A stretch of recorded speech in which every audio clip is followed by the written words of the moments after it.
Hey everyone, welcome back to my channel. I hope you are all well. I am creating an ocean bowl in this video using JDiction's Resincrete. The next few videos are going to be ocean inspired because it's summer. Apparently, you wouldn't know it if you live in the UK. It's practically autumn, but yes, it is summer and oceans are coming.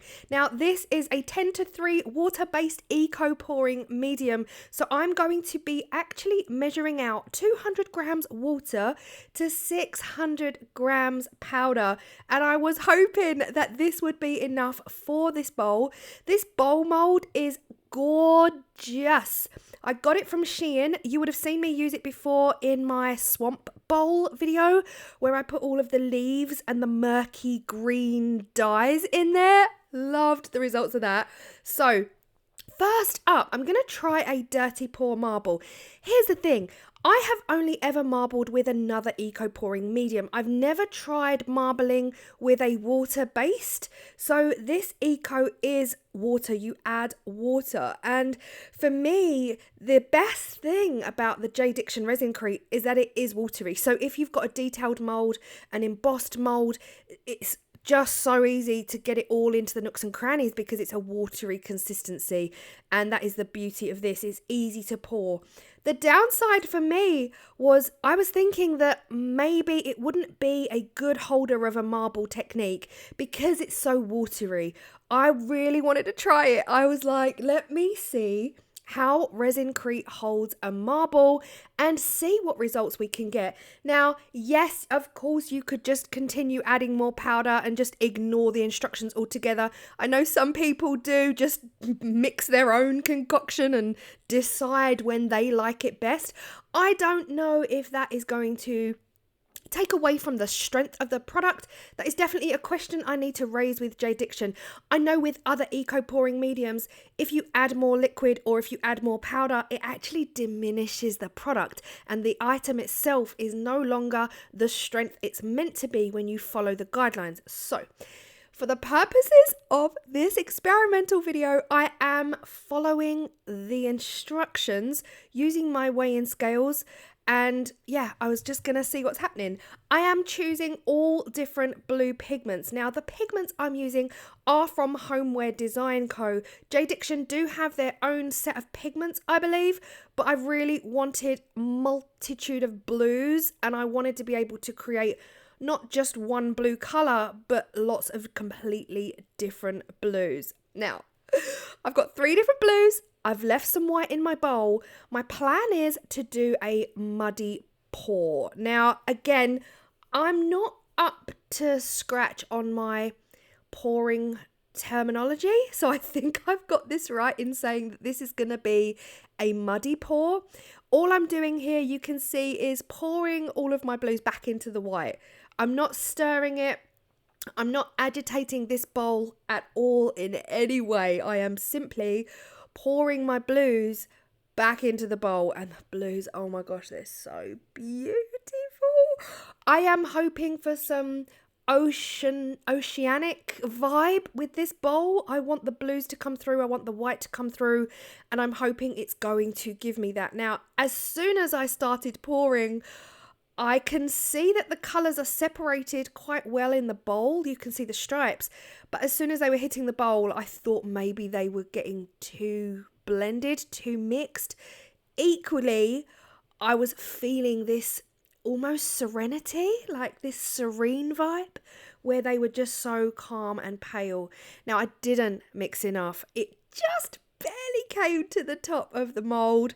So I went ahead and I mixed another 10:3. So I basically mixed up 100 grams water, 300 grams powder to fill it. So officially this bowl takes 300 water, 900 powder. Just in case you've got the bowl and you've got some Resincrete and you want to know how much it takes to fill it, that is your exact number.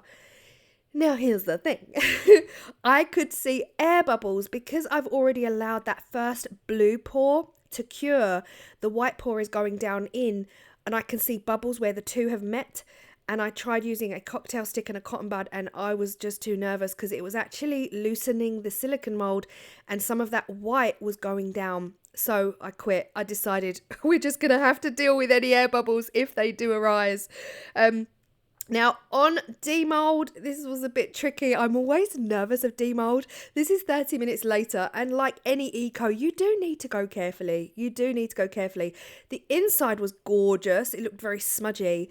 The sides, oh my goodness me. Now, it was giving me immediate calm blue tropical vibe. However, it wasn't as bright. Like, I do feel like the white maybe diluted some of those colors out a bit, like it kind of whitewashed it in a way. Equally, it's pretty. Look at this. You can see the different layers in there, but it wasn't as in your face, if that makes sense. Again, wasn't sure what to expect, didn't know what I was really looking for. I just wanted to see what it was like to marble. So it definitely marbled, it definitely worked, the muddy pour worked, but I think the white kind of dominated and diluted out some of those colours. So next up, I decided to keep going because I just really wanted to. I'm going to try a puddle pour. Now, again, I'm not up on my terminology, so let me know if I've got that wrong in the comment section down below. I decided to do exactly the same again, only I did mix up a little bit more of the Resinkrete, and I'm putting 4 different blues. I'm leaving some of the white in the bowl again because I'm going to be doing this kind of like alternate puddle pour, and I'm just mixing up my blues here. Now the blues, I'm so in love. Honestly, I'm so in love. I will write the names of the colours I use down in the description box below because I'm very aware I did not show them all in this video. This video is sponsored by Resinkrete. So here we are. Now to get your different blues, you can just use a different amount of pigment. If you want the same tone, you can just put 1 drop, 2 drops, 3 drops, or 4 drops. That will give you a completely different blue. But because I wanted completely different hues of blue, I wanted completely different blues. That is why I've used these pigments and not Resinkrete's own pigments. But whatever you do will work best for you. And again, I've used the same pigment in 2 of these, but I've just added more to give me a darker version of. So yeah, I've got the 4 blues and then I've got my white, and it was time to do our muddy puddle. Now, I really wasn't sure what to expect on this one either. I started off by pouring some white and down into the middle. I say middle. I got as close to the middle as I possibly could. But of course the Resinkrete, like any pouring medium, is going to do its own thing here. But yes, I just went in with multiple colours, alternating the colours in between. How you do this would be entirely up to you. And I was already excited, guys. I was already excited because I could see how these colours were forming down the side of the mould. And I'm telling you, I was excited. Again, this isn't really a marble per se. It's a blend. It's like an alternating blend of colours. So it's technically not a marble, but I knew I would love it regardless because the colours are me. Like, all of these colours are me. The reason I love blue so much, let me know what your favourite colour is, by the way, in the comment section down below. The reason blue is my favourite colour is because of the sheer number of blues. Like, I don't think there's any other colour in the colour wheel that can give you 3,000 different shades. That's how I feel about blue, honestly. But yeah, let me know what your favourite colour is down below. I just carried on until all 4 of my blues and all of the white was gone from the bowl. I'm not gonna lie, I could have mixed up a teeny bit more, but look at this. Stop it. My immediate gut feeling was I had a bed sheet that looked like this once from Marks and Spencer's. I'm almost sure of it.